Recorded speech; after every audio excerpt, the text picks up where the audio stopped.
Assalamualaikum warahmatullahi wabarakatuh. Perkenalkan, saya Aldo Ramanando, NIM 230413100071, Program Studi Komunikasi dan Penyiaran Islam, Fakultas Dakwah dan Komunikasi UIN Raden Fatah, Palembang. Baiklah, di sini saya akan menganalisis video podcast Andre Taulani dengan Ucok Baba di channel YouTube Andre Taulani TV. Tugas analisis ini untuk memenuhi kebutuhan UTS mata kuliah Komunikasi Interpersonal, dosen pengampu Dr. Vivi Hasmawati, MSI.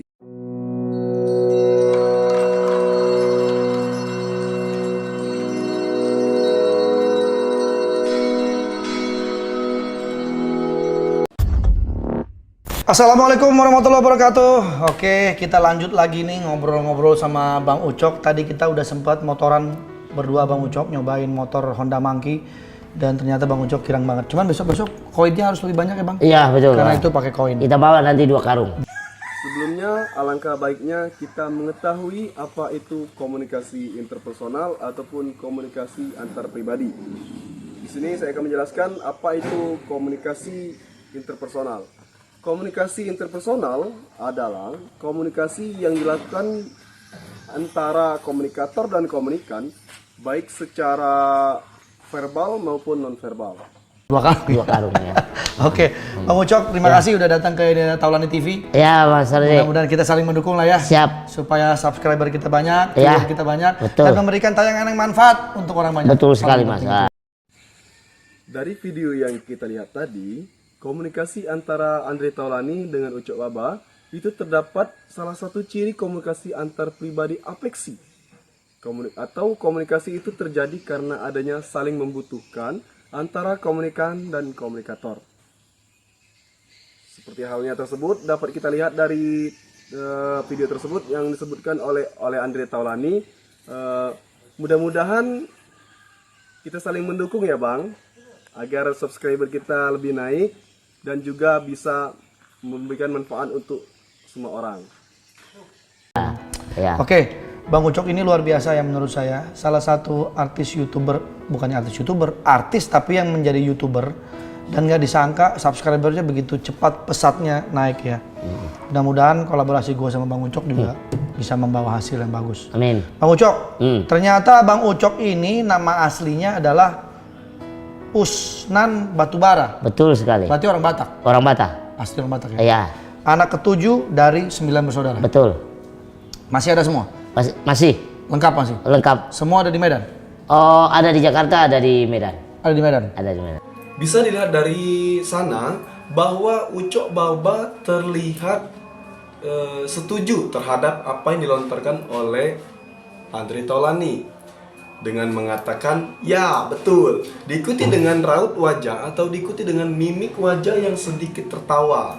Nah, jika kita lihat dari analisis tersebut, komunikasi antar pribadi itu termasuk dengan analisis sosiologi, yaitu reaksi penerimaan komunikan terhadap pesan yang diberikan atau yang disampaikan oleh komunikator. Dan di situ juga dapat kita lihat adanya 2 ciri komunikasi yang kedua, yaitu komunikasi inklusif, yang dimana Andre Taulani berusaha masuk ke dalam bagian Ucok Baba dengan memahami biodata singkat yang diberikan oleh Ucok Baba. Bang, mohon maaf Bang, dari ke-7-7-nya juga sama seperti Abang? Oh bukan, cuman saya sendiri. Cuman Abang aja? Iya. Nah, pernyataan yang dilontarkan oleh Andre Taulani seperti, mohon maaf ya Bang, itu termasuk etika dalam berkomunikasi. Jadi Andre Taulani artinya Andre Taulani sudah memperhatikan caranya berkomunikasi dengan Ucok Baba agar komunikasi mereka tersebut lebih berjalan dengan efektif. Oke. Nah, awal karir Bang Ucok sampai menjadi orang terkenal gimana Bang? Boleh diceritain sedikit? Ya awalnya itu ya kita seperti hal biasanya lah.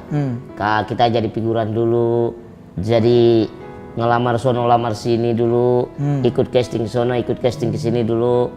Sorry Bang, dari 9 bersaudara, apa cuma Abang yang memang berjiwa seni, artinya terjun ke dunia entertain. Iya.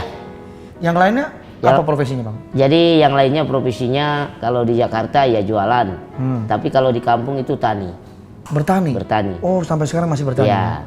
Justru karena aku nggak cocok di kampung karena bertani, makanya saya ada terjun ke Jakarta. Merantau ke Jakarta? Ke Jakarta. Di Medan di mana Bang?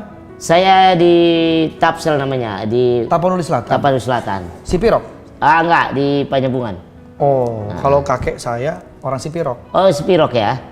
Mandailing berarti ya? Iya, iya Mandailing. Ya kan Mandailing ya? Mandailing. Tapanuli Selatan. Tapanuli Selatan. Satu rumpun kita Bang. Iya, satu rumpun.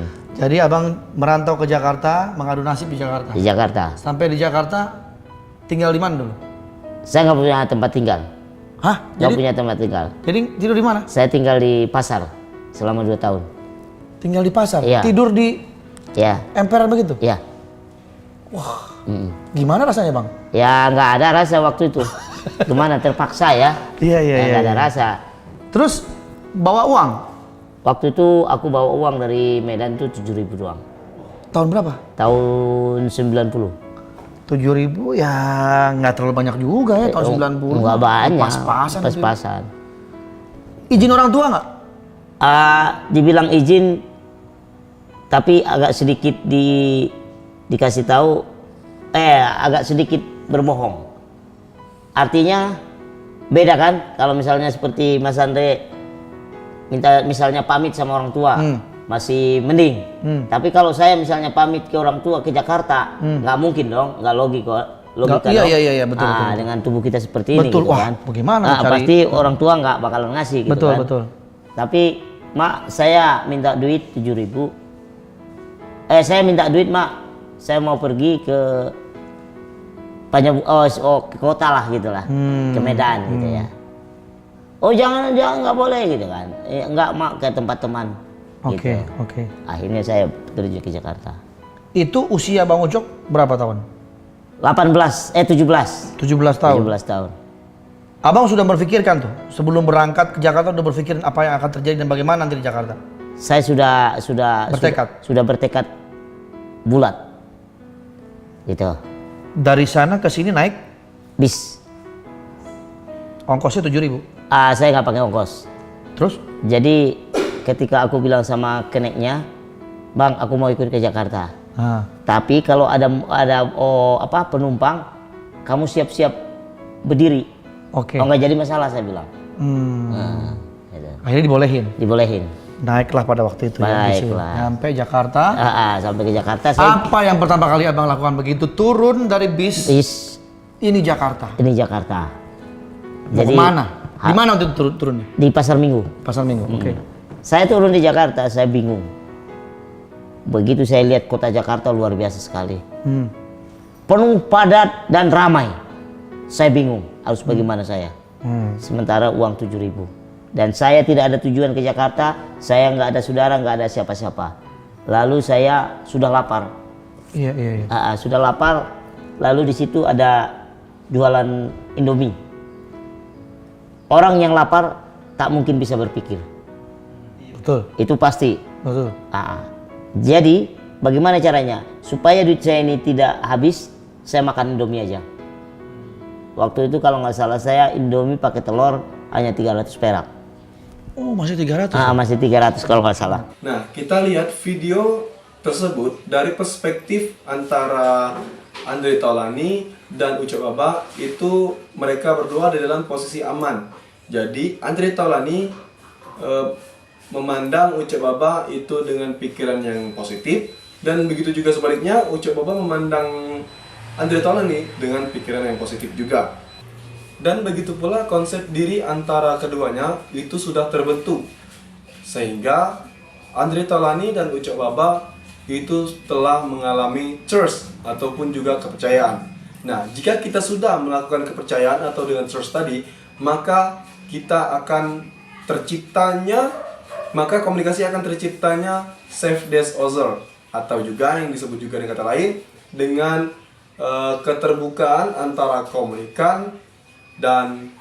komunikator dan komunikan. Iya. Jadi aku begitu makan, semua keringat, basah semua pakaian, saya di situ terucap, kalau saya nggak sukses, saya nggak bakalan pulang. Itu terucap di sini. Karena melihat suasana Jakarta itu, saya lihat mobil-mobil banyak banget kan. Jadi niat saya dulu gitu, apa yang aku katakan, saya naik tangga apa nih, penyeberangan jalan itu ya. Begitu saya lihat ke sono, wah mobil semua kan. Iya kan dia lalang ini kan. Pokoknya itu cita-cita saya. Kalau nggak punya mobil saya nggak mau pulang. Oke. Nah, itu niat tekad saya. Itu sombong kan? Sombong.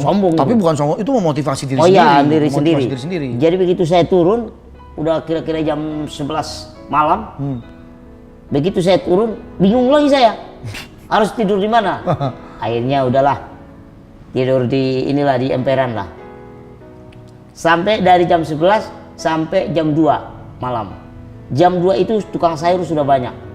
Jadi aku harus bangun lagi. Karena mereka pada mau dagang. Mau dagang. Itu harus bangun lagi. Jadi ketika kita ternyata bangun pagi itu luar biasa bagi saya. Saya rasakan tuh sangat bermanfaat sekali. Apa yang merasakan? Nah, itu terinspirasi saya. Jadi begini, ketika kita bangun tidur itu otak kita fresh. Betul. Dan itu banyak yang harus kita lihat, orang-orang yang berusaha untuk mencari makan.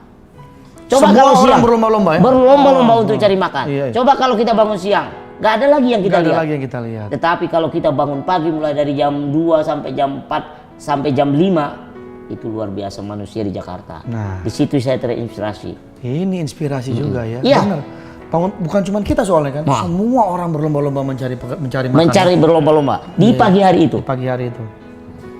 Jangankan manusia, ayam sekalipun Iya. akan bangun. Betul. Makanya banyak yang bilang, jangan bangun siang, rezeki lo dipatok ayam. Ayam. Karena kalau udah siang, udah nggak ada lagi. Nggak ada rezeki, lagi, ya nggak kan? ada lagi. Benar. Nggak ada lagi. Itu sisa-sisa orang. Sisa-sisa orang benar. Sisa orang.